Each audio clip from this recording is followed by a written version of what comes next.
Greetings one and all, and welcome to my little show about Gurdjieff and my wiseacrings on his work. I wanted to start with a little quote from page 1009. This is from the Beelzebub in America chapter. Yes, my dear friend, if only the teaching of the divine Jesus Christ were carried out in full conformity with its original, then the religion, unprecedentedly, wisely founded on it, would not only be the best of all existing religions, but even of all religions which may arise and exist in the future. End quote. I did a paper at the A&E conference all about whether there is love in the Gurdjieff work, and there is throughout it all. I am preparing myself to write a book on it. Bit of a big task, whether I'm up for it or not, whether I can pull it off, I don't know, but the message of Christ has always been love. He brought a new testament, a new gospel. The Old Testament, the old books are all of an angry God. And Christ came telling us about how God is a new, revived God full of love for each and every one of us. Christ is love. He is emanating love, and that's what we should be attaining to. So when I have written my book, it will all about what Gurdjieff talks about with the message of love throughout Christianity. But that's a very important quote that he's put there, because Christianity was undermined. It wasn't carried out in its full conformity. Sadly, it was infiltrated, let's say, by darker forces that took it down a route that it shouldn't really have been about. Christ was spreading the love and helping us to open the love in our own hearts and to work with our heart. But most Christianity comes from an intellectual point of view, and I find many people in the Gurdjieff work also come from the intellectual point of view rather than from their heart. But I wanted to go on about Saint Moses, because Gurdjieff talks a lot about Saint Moses, and I recently went to the Ifil Colquhoun exhibition in Tate Britain. I love Ifil Colquhoun. I love her paintings of stones, standing stones, megaliths and such like. So I was quite surprised to see in there, which is part of a private collection, which is why I've never known of it, her painting of Moses. And this is a painting of Moses with Aaron. And Moses, as you may notice in this picture, has horns. And there has been many talks over the years of whether this has been a mistranslation about Moses coming down from the mountain after he'd been having his conversations with God. So, Moses was up on Mount Sinai talking to God, the divine source, being given the instructions to take down. And from seeing God and being in his presence, he was transformed. And they said his face glowed. And there's all this mistranslation of whether it means light or horns grew. And isn't it interesting how Gurdjieff talks about horns and the gradations of horns, and when you grow your little horns, hopefully you'll be able to turn them into antlers at some time as you develop yourself and become, well, hopefully enlightened. Obviously we had the horned devils as well everywhere, and horns are often represented as part of the dark forces. The devil had horns. They ridicule Pan a lot for having his little horns. So Pan is the god of nature, so I don't think Pan and the devil are the same thing. And then Michelangelo, the great artist, he depicted his Moses with horns. And if anyone's ever in London at the V&A, there is a replica of that very statue there. So I often go and look at that because it is an amazing piece. It's gigantic. But who was Saint Moses to Gurdjieff? And he calls him Saint Moses. He says there were some people that were very special saints that were developed enough to pass on the ancient wisdom, the sacred wisdom, to help other people develop themselves. Now Gurdjieff says of Moses that he is Saint Moses, one of the genuine sacred individuals intentionally actualized from above. And that's on page 699 of Beelzebub's Tales in the chapter Religion, which I have recorded and is on this channel somewhere. And he says of Moses, the actualization of this sacred individual proceeded there in the planetary body of a boy, who arose in the country now called Egypt, a little after my 4th personal sojourn on the surface of this planet of yours. This sacred individual, whom your favourites at the present time call Saint Moses, accomplished a great deal for them, and left them many of those exact and corresponding indications for ordinary existence, so that if they would adopt and actualize them normally, then indeed all the consequences of the property of the absolutely maleficent for them organ Kundabuffer might become gradually decrystallized, and even the predisposition for new crystallizations might be destroyed. But to the common misfortune of all beings, with just a little reason of all our great universe, they began gradually to mix into all the consoles and indications of this normality-loving Saint Moses, as it was already proper to them to do, such a mass of what are called spices, that the saintly author himself could not, with all his wish, recognize anything of his own in this, as it were, totally collected by them of all he had explained and indicated. End quote. And I think this is also what we could say about probably Christ. He probably would be exactly the same if he came back. He'd be like, he would not recognize his own teachings, and he probably wouldn't be recognized either. And Gurdjieff talks about these sacred individuals throughout his book. There's many of them. And the customs they brought that was to help us to develop ourselves. Something we can work upon, and I highly recommend reading, perhaps the books of Moses, or the Gospels, or the New Testament, so that you can perhaps fathom the gist from them as well as with these. Obviously, some people are going to come back to me saying not all the Gospels are in the Bible. I recommend the Gnostic Gospels as well. But look deeper. Read between the lines. See what they're actually trying to say. I sometimes read various books of the Bible or other sacred books, and sometimes I found that certain sentences didn't ring true, whereas others would. And I felt that they've been infiltrated, and it's really recently, lately I've met Marco Pogniachik, I might be saying his name wrong, and I read his book, Christ Power and, what was it called? Christ Power and Earth Wisdom. And he said that that's the same thing that he discovered. So I was kind of relieved that it wasn't just me that was picking this up, that he could read sacred texts and realize what was true and what was wrong, what was infiltrated or perhaps changed. They wouldn't ring right with him. It gave a strange feeling inside, which was the same for me, actually. I just thought I was a bit weird, but now I understand. No, I was being aware. My subconscious was trying to explain to me what was right and what was wrong. Plus, I was also probably reading those scriptures consciously. And so that was why I was able to sense here or there that something wasn't right or that something was true and, struck my heart and my mind, all my senses, my centres. As Gurdjieff says at the beginning of Beelzebub's Tales, you need to read it in 3 ways. First, like a newspaper. Second, like you're reading it to somebody else, so that would be with intention. And then third time, to fathom the gist. And sometimes going over things brings forward parts of that writing or that thought process that you hadn't noticed before. I'm sure you've heard of people that have read Beelzebub's Tales many times and then they learn something different from it every time. Or perhaps with other books. I can say that about various other books I've read that when I reread them, it's like, oh, I don't remember that part last time, but I obviously needed that part then, like in that moment. But sometimes even art can affect us in a certain way. I'm not saying all art is objective art, but even artists that are attaining towards some kind of objective art, they might not know it consciously. It can have an impact on you. And I'm showing you now the Ifukal Cahoon Moses. Obviously the colours are fabulous and draw the eye straight to it. The size of it, it's a huge painting.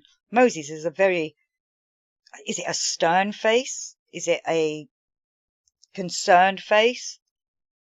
the hand holding the snake, because I'm sure you know the story of Moses and the snake. I think that's just beautifully done out in these feet that they've got for them. And I also love Aaron's robe, and you see that he's wearing the breastplate that the ancient Hebrew priests had, with the stones and crystals upon them. This is one of the stories of Moses with the snake from the Bible. They travelled from Mount Hor along the route to the Red Sea to go around Edom. But the people grew impatient on the way. They spoke against God and against Moses and said, "Why have you brought us up out of Egypt to die in the wilderness? There is no bread, there is no water, and we detest this miserable food." Then the Lord sent venomous snakes among them. They bit the people, and many Israelites died. The people came to Moses and said, "We sinned when we spoke against the Lord and against you. Pray that the Lord will take the snakes away from us." So Moses prayed for the people. The Lord said to Moses, "Make a snake and put it up on a pole. Anyone who is bitten can look at it and live."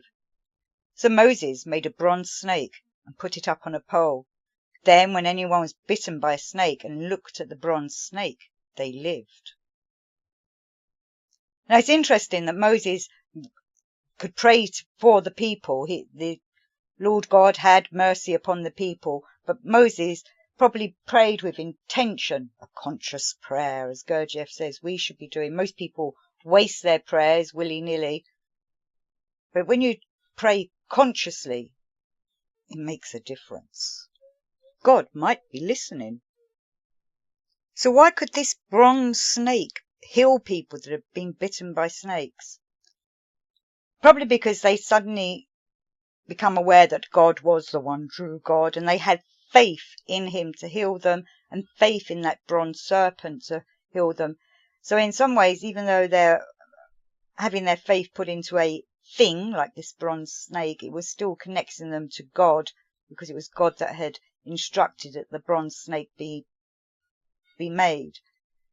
For many people, the snake's seen as a symbol of sin, and I suppose judgment as well. But for this painting, if Paul Cahoon's talking about when Moses' staff became a snake. And this is the story to that. Then the Lord told Moses and Aaron, "When Pharaoh says to you, 'Perform a miraculous sign,' then you are to say to Aaron, 'Take your staff and throw it in front of Pharaoh. It will become a serpent.'" So Moses and Aaron went in to Pharaoh and did what the Lord had commanded them. Aaron threw his staff in front of Pharaoh and his officials, and it became a serpent. Then Pharaoh also called for the wise men and sorcerers, and they, along with the Egyptian magicians, did the same thing with their secret arts. So each one threw down his staff, and it became a serpent. But Aaron's staff swallowed up their staffs. Yet Pharaoh's heart was stubborn, and he did not listen to them, just as the Lord had said would happen. Of course, the staff that Aaron has thrown forward is actually Moses' staff, sometimes known as Moses' rod. And I suppose it could be seen as a bit of a magical wand. When Moses first went to see God, and it was all around the time of the burning bush incident, God asked Moses what he has in his hands, and he replies, "I have a staff," or a rod. At the end of the incident, the verse tells us that Moses returned to Egypt and took this staff of God in his hand. Did God bless that staff so that it could work miracles?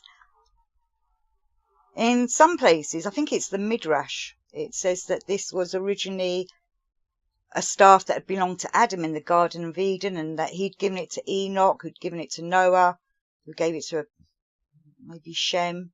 Anyway, it went down the path of the first men family until it became Moses. And it said that Moses took this staff from Jethro's house. Jethro was one of the descendants of Adam, and Jethro had planted this rod in his garden. But it was when Moses was leaving Egypt, he took the rod out of the ground, which no one had ever been able to do. And Jethro was Jethro then said, because he saw this happen, "This one will one day redeem Israel from Egypt." So it's a bit like the sword in the stone, but instead it's Moses taking the staff out of the ground that nobody else could remove. There is talk in the Midrash that this staff will be given to the Messiah when the Messiah comes. And of course that's the idea of the Jewish Messiah. Now going back to that bronze serpent that Moses put up on the rod, onto a pole, well, that can be related to the Christ, because this bronze serpent gave back life to those that had been bitten by snakes, and Christ also gives us back life. We go to a new life once we embrace Christ. We are reborn, hopefully with his love in our heart, and our own love will grow from that, which is something Gurdjieff is talking about in his writings. He says that Christianity, he's teaching an esoteric version of Christianity.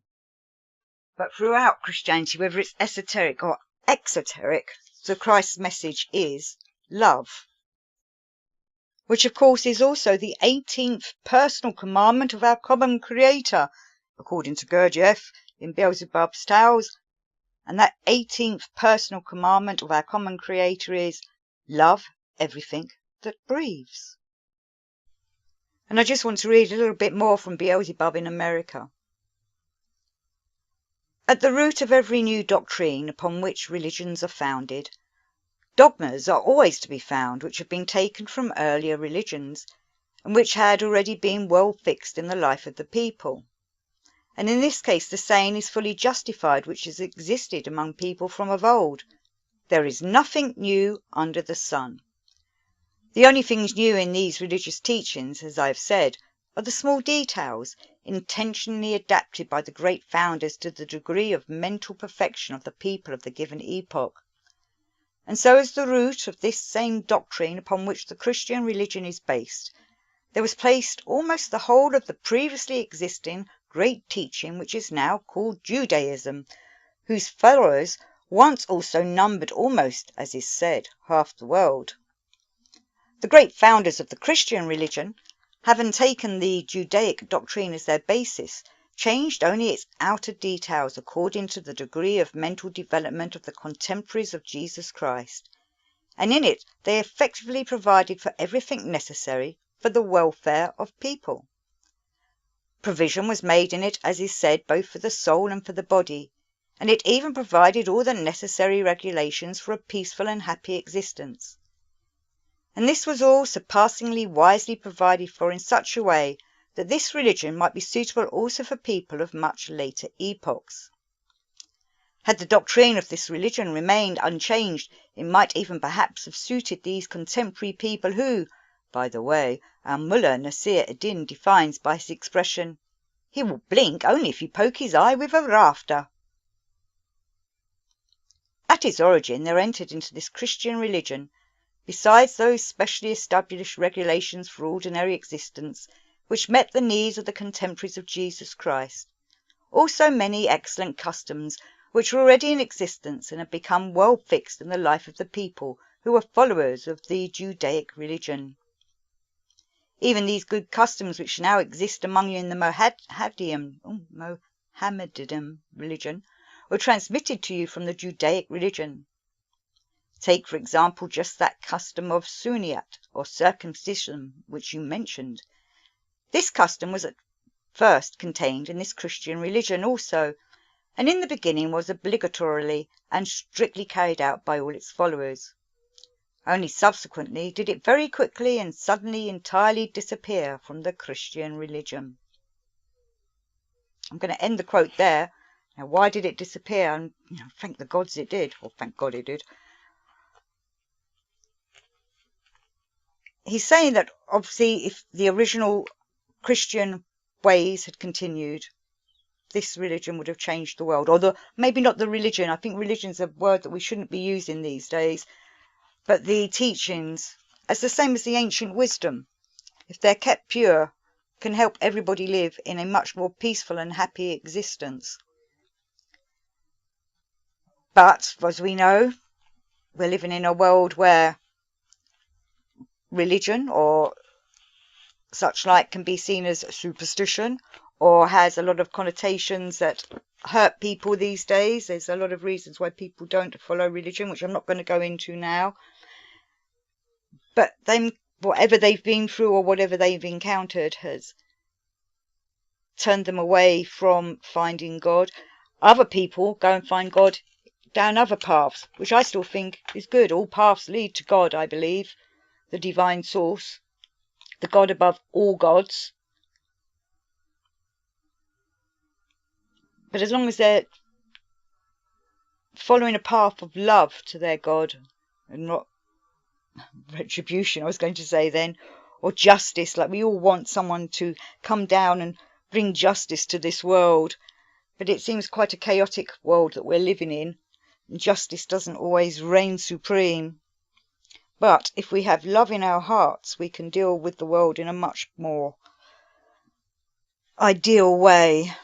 But it's difficult. We're tested all the time. And that's why the Gurdjieff exercises are very important to do. And reading Beelzebub's Tales and his other books, which help to explain how Gurdjieff became the great man that he was. And now we can read all these biographies about him, and we have all these people that come and try to understand him from an intellectual point of view. What my little show about today really is about is we also need to really put our heart first and send our heart thought centres, our heart intellect centres up into our brain centre to help harmonise everything with love. So I thank you very much, everybody, for listening. Thank you for buying my books. Those that have been, I saw quite a few recently, so thank you. I'm assuming it's from you subscribers. Thank you very much. My books can be found through my website. And until next time, I wish peace and love in these very difficult times to one and all. We need to spread the love because there's a lot of darkness out there that needs to be, or needs to feel the touch of light and love. Thank you once again.